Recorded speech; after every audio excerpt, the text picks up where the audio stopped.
Ainda comentando o evangelho de hoje, né? No versículo 11, que vai falar sobre a questão do Corban. Os fariseus ensinam, né, os filhos a dizerem isso, né? Quando tiver uma oferenda, um dinheiro, tipo, e algo que para ser oferecido, e o pai pedir, ele pode dizer Corban, e aquilo vai ser um dom que vai ser oferecido a Deus, e eles ficam livres do preceito de honrar pai e mãe, porque o momento que ele oferece para Deus, então já está honrando pai e mãe e fica livre da obrigação de ajudar os pais, mesmo os pais estando doentes, estando com necessidade, né? Ou seja, uma interpretação totalmente equivocada, uma tradição humana, não é tradição oral, eu diria, é uma tradição falsa. E que ainda vai contra a escritura, contra o quarto mandamento. E os fariseus às vezes queriam também comer os alimentos que os filhos tinham para o pai, né? Para os pais. E eles falavam que era para dizer corban. Eles instruíam os filhos a falarem isso também, né? Tanto em relação à comida como em relação ao dinheiro. Ou seja, o dom que o pai e a mãe estão pedindo não era mais dele, era de Deus. Então ficavam desobrigados, segundo os fariseus, a darem para os pais.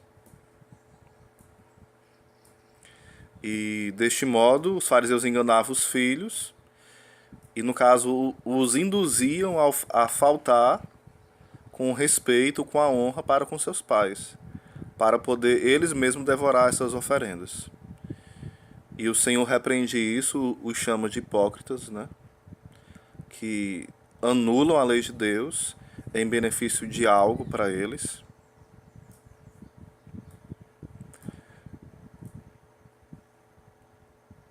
E depois também Pseudo Crisóstomo vai falar o seguinte: se pode dizer também que os fariseus ensinavam aos jovens que se alguém fazia uma oferenda a Deus, pelas faltas cometidas contra o pai ou a mãe, ficava imune, posto que dava a Deus o que se deve ao pai. E deste modo, impediam que o pai fosse desonrado. Olha só a lógica que eles usavam, esperta, maligna. Eles diziam para os jovens: se vocês, por exemplo, derem uma oferenda em comida, ou em dinheiro, ou de outra forma para o Senhor, dizer que é corban, se vocês tiverem maltratado os pais de vocês, enganado, mentido, xingado, feito qualquer coisa contra os pais, essa oferenda vai desculpar vocês, vai perdoar, e vocês estarão sendo perdoados por Deus e ainda estarão honrando os pais de vocês, mesmo sem dar nada a eles, e mesmo vocês tendo ofendido a eles, muitas vezes, essa oferenda vai fazer com que você compra a oferenda a Deus e ainda vai deixar você quite com o pai de vocês. Olha só a maluquice, né? Também Beda vai falar o seguinte: em bons termos, o que significa esse texto do versículo 11, né? A oferenda que trago te aproveitará.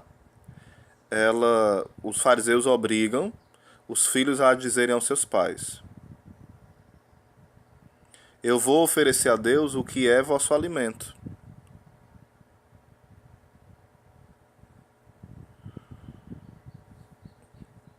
E é como se eles dissessem, né? Isto não os aproveitará, porque isso é para Deus.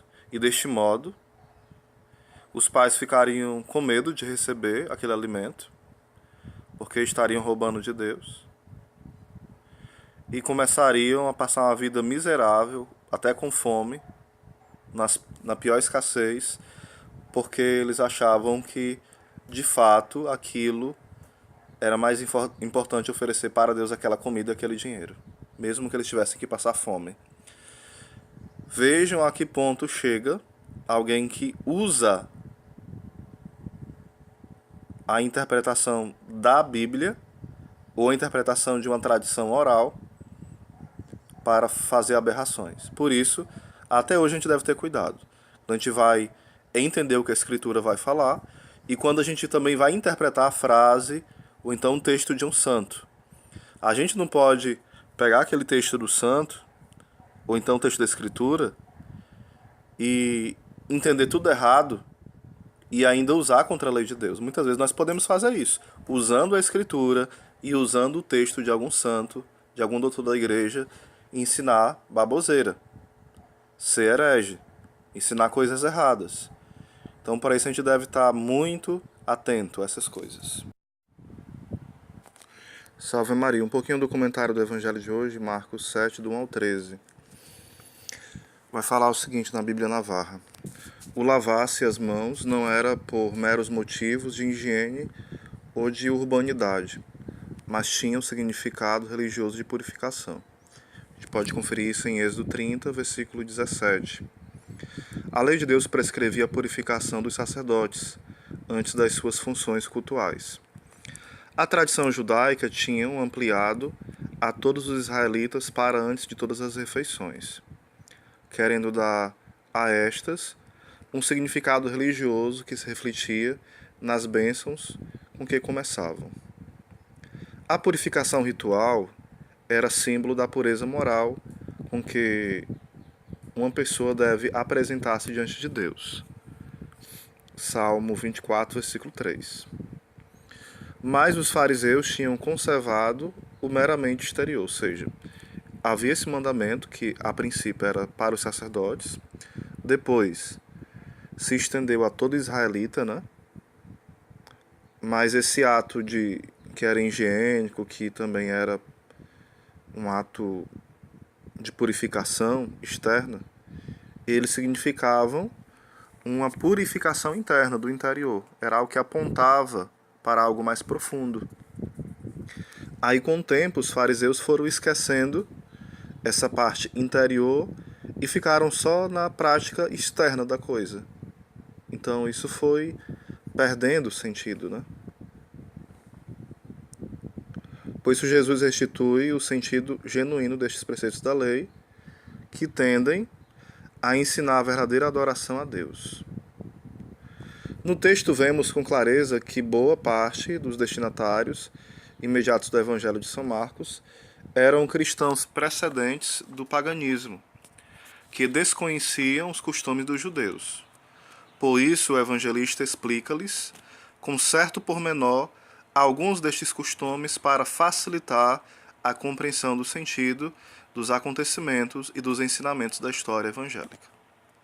De modo semelhante, a pregação e ensino da Sagrada Escritura deve fazer-se de maneira que seja compreensível e acomodada às circunstâncias dos ouvintes. Ou seja, o pregador deve colocar a palavra de Deus, trazendo o tesouro que ela sempre teve na sua origem, mas em uma linguagem que a pessoa dessa época entenda. Não é mudar a palavra, não é banalizar, mas é tentar usar uma linguagem que as pessoas possam compreender. Então, Jesus ele está apontando aqui o erro dos fariseus, não é por conta dos atos externos, mas é por conta de os atos externos ficarem só neles mesmos, só nos atos e pronto. Porque todo ato, ele deve apontar para uma coisa maior. Por exemplo, até os milagres de Jesus, eles apontam para algo maior que ele está fazendo. Os próprios milagres de Jesus e as curas que ele realizou, continua realizando, é uma pregação. Nunca é a cura pela cura, nunca é o milagre pelo milagre. Tudo que Deus faz é algo que ele está nos falando e nos ensinando. Quando ele cura o cego, quando ele cura o aleijado, quando ele ressuscita os mortos, são coisas bem concretas, mas que por trás disso tem algo ainda mais profundo do que isso, que não desmerece o que ele fez, mas nos leva a algo ainda mais profundo. Da mesma forma, esse lavar as mãos, no caso, os fariseus lavavam várias vezes, lavavam até os cotovelos, né? Lavavam repetidas vezes e ficava impregnado só nisso, perdendo todo o sentido interno, profundo da coisa. O porquê, o que é que isso simboliza? Então, quando Jesus fala de tradições humanas, ele não está condenando a tradição oral, que nós, católicos, né, tanto apoiamos. É tanto que o judaísmo tinha uma tradição oral. O judaísmo tinha a tradição escrita, que também é o Antigo Testamento. Tinha e tem, né? E Jesus não condenou essa tradição oral dos judeus. Ele condenou a interpretação oral que foi má dada, ou seja, ela foi mal interpretada, melhor dizendo, e começou a se banalizar a relação com Deus e com os irmãos, por conta de uma má interpretação da Escritura e de uma má interpretação de uma tradição oral que se expandiu. Porque na Escritura aponta que quem deve fazer isso é os sacerdotes. E na tradição oral se aponta que também os israelitas podem fazer. Mas a má interpretação da Escritura e a má interpretação da tradição oral leva a esses atos perderem todo o sentido. Então também a gente pode ver isso também no cristianismo. Existem aquilo que está na palavra de Deus escrita no Antigo e Novo Testamento. Existe a tradição oral que nós recebemos desde os apóstolos, que não são tradições humanas. Essas tradições humanas que Jesus condena são pessoas que inventam as suas leis. O que nós recebemos dos apóstolos, que é a tradição oral, isso vem de Deus. Não é uma invenção humana. Vem de pessoas humanas, mas não são tradições humanas no sentido que Jesus falou. Quando ele fala tradições humanas, quer dizer o seguinte: são tradições mal interpretadas, inventadas, equivocadas, cheias de pecado nessas interpretações, perdendo toda a espiritualidade. Não quer dizer que não possa ter tradição oral, pelo contrário.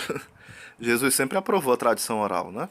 Quando ele fala que os fariseus querem sentar na cadeira de Moisés para ensinar, e ele fala, e eles têm esse direito, né? Jesus vai falar de ensinar, sim. Até ele fala, escutem o que eles estão ensinando e obedeçam, né?